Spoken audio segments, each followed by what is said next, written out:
Seguimos con información en ProAgro. A esta hora ya estamos en un contacto en vivo con la ingeniera agrónoma Estela Candia. Ella es la directora del Centro de Investigación del IPTA Capitán Miranda. Ingeniera, muy buen día y gracias por su tiempo para Canal Pro. El tiempo es prácticamente de la gente que quiere comunicarse sin problema, el campo no para.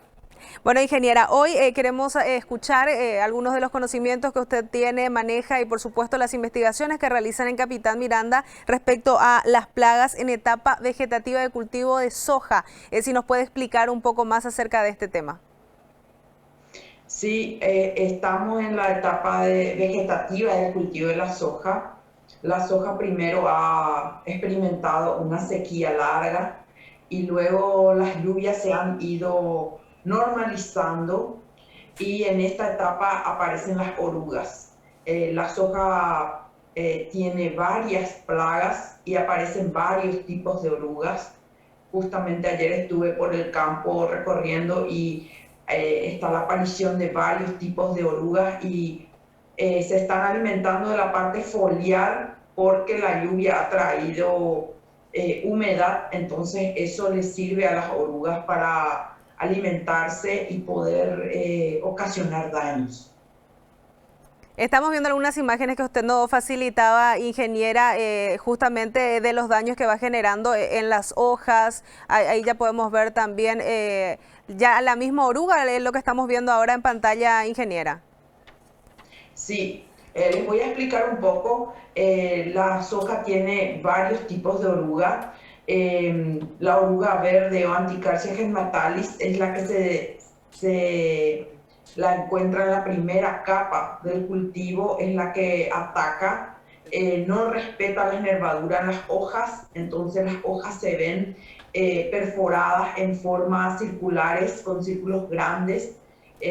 No respeta las nervaduras y es la primera que aparece y es la más fácil de controlar porque se encuentra en la parte superior del follaje. Entonces cualquier insecticida de contacto o inhibidor de crecimiento controla esta plaga. Después, más adelante, podemos hablar de la oruga falsa medidora. Esta sí ya respeta la nervadura, entonces queda, cuando la falsa medidora se alimenta, queda como una red el follaje. Entonces uno por el síntoma, al entrar en un sojal, ya conoce qué tipo de oruga se encuentra. La falsa medidora sí ya es más difícil de controlar porque se alimenta de la parte del medio del cultivo, del medio de la planta. Entonces el producto tiene que llegar hasta ahí y es más difícil. Muchas veces el producto, el insecticida no llega hasta el medio del cultivo donde se aloja esta oruga, entonces es una plaga de más difícil control. Esa es la Pseudoplusia includens o Chrysodeisis includens y el productor le conoce como falsa medidora. Después tenemos orugas del género Spodoptera, son las que están causando mayor daño y mayor preocupación. La que está mostrando ahora en la imagen es una oruga negra del género Spodoptera. Tenemos varios tipos de Spodopteras, son géneros de difícil control porque se alimentan de la parte de abajo o la parte del medio y también pueden atacar a las vainas. O sea que generalmente las orugas son plagas no digamos de las vainas, sino de la parte del follaje. Pero existen 2 o 3 especies que sí pueden atacar a las vainas. Y dentro de estas especies se encuentran el género Spodoptera. El género Spodoptera está la Spodoptera oruga negra, la Spodoptera eridania, que corta vainas y también se alimenta de hojas. Y después está el género Spodoptera frugiperda, que es el cogollero del maíz que se adaptó a la soja y también se alimenta de vainas. Entonces estamos ante un grupo de orugas que pueden llegar a ser plagas directas importantes en el cultivo de soja y que son de muy difícil control por el lugar donde se alojan. Ya no se alojan en la etapa, en la parte superior del cultivo, sino que en el medio o en la parte de abajo o debajo de las hojas. Ingeniera, Estas alturas, sí, perdón, no, sí, adelante, te escucho. continúe, después le hago la consulta. Sí, son nocturnas, son generalmente nocturnas, entonces a partir de la tarde, noche actúan y se alimentan en esa hora. Entonces lo ideal es que el productor empiece a aplicar productos a esa hora, tardecita, noche, porque son de la familia Noctuidae. Eso significa que tienen hábitos crepusculares para su alimentación. Entonces, lo ideal es que el control se haga en ese horario. Ingeniera, entre todas estas que usted fue mencionando, ¿cuál es la más peligrosa y de la más difícil la de más difícil control sería, disculpe, me expreso bien? Sí, las dos más peligrosas son las que atacan a las vainas. Una es Spodoptera frugiperda y la otra es Helicoverpa armigera. Helicoverpa armigera es la que aparece en la foto donde ustedes tienen las vainas totalmente perforadas. Esa es el daño de Helicoverpa armigera.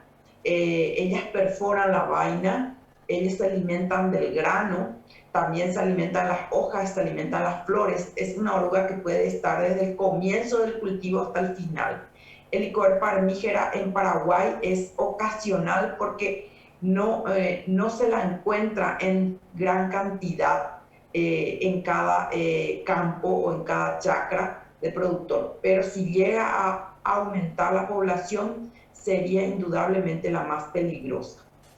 Ustedes se preguntarán cómo yo sé la cantidad de oruga que tengo y si es peligroso o no la población que yo estoy teniendo o no en mi chacra.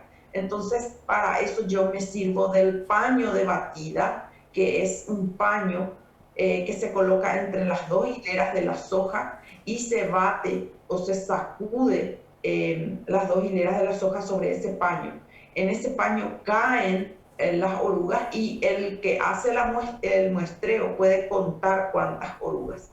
Si tenemos 10 a 15 orugas medianas y grandes, creo que estamos en momento de control de aplicación de productos. Si tenemos orugas muy pequeñitas, nos da tiempo a poder ver qué producto usamos. Si usamos un inhibidor de crecimiento, entonces podemos controlar de esta manera. El muestreo en las orugas es muy importante y todo lo que se ve en la pantalla son síntomas. Yo envié síntomas y orugas. Entonces, el que es profesional entra en la parcela sin ver la oruga, ya conoce qué población hay por el tema de los síntomas. Los síntomas nos ayudan a saber qué orugas están presentes, porque cada oruga tiene un síntoma particular. Ustedes ven hojas comidas con perforaciones grandes sin respetar las nervaduras, eso pertenece a un grupo de orugas. Cuando ustedes ven hojas perforadas pero respetando la nervadura, eso pertenece a falsa medidora. Ahí se ve el daño de falsa medidora. Y cuando ustedes tienen orugas alimentándose de vainas o flores, eso pertenece generalmente al género Spodoptera y Helicoverpa. Ingeniera, una vez que detectamos la presencia de orugas en una plantación, ¿cuánto tiempo tenemos para actuar y para no perder, vamos a decirle, esa parte de la producción? Muy interesante tu pregunta. Realmente el tiempo que el productor tiene para actuar depende del tamaño de las orugas. Si el productor hace un muestreo, ya sea visual o con paño de batida, dependiendo del tamaño de las orugas, él tiene el tiempo para actuar. Generalmente las orugas cambian de estadio en 3-4 días. Entonces, si tenemos huevos, no debemos preocuparnos todavía porque no hay producto que controle bien la masa de huevo o el huevo mismo. Entonces, de ahí nos da 3-4 días para poder ingresar con un insecticida. Si nosotros tenemos orugas, todas orugas grandes. Ahí el insecticida debe ser de un grupo de insecticidas y con una dosis elevada, porque las orugas se controlan en mayor o menor medida de acuerdo al tamaño y a la cantidad que hay por metros cuadrados o metro lineal. Ingeniera, ¿en los cultivos modificados se pueden también encontrar la presencia de las mismas plagas? Sí, se encuentran en los cultivos modificados, generalmente se encuentra el género Spodoptera, donde tenemos la oruga negra, Spodoptera aridania o Spodoptera cosmioides, y el cogollero del maíz que se adaptó a la soja, que es la Spodoptera frugiperda. Generalmente ese grupo de orugas sobrevive en un cultivo modificado. El resto es muy bien controlado en el cultivo modificado. La anticarcia, que es la oruga verde, la falsa medidora, inclusive la licoverpa, es muy bien controlada en cultivos modificados. No así el género Spodoptera, que tiene 3 tipos de orugas. Entonces, en un cultivo modificado vamos a encontrar a ese grupo de orugas, a esa familia, haciendo daño en las hojas y pueden también hacer daño en las vainas. Ingeniera, muchísimas gracias por su tiempo para Canal Pro. La comprometemos a seguir molestándola en este caso para ir viendo también conforme al avance de lo que es la zafra, también los peligros que pueden enfrentar los productores en las diferentes etapas. Muchas gracias. Cuando ustedes necesiten, estoy a las órdenes.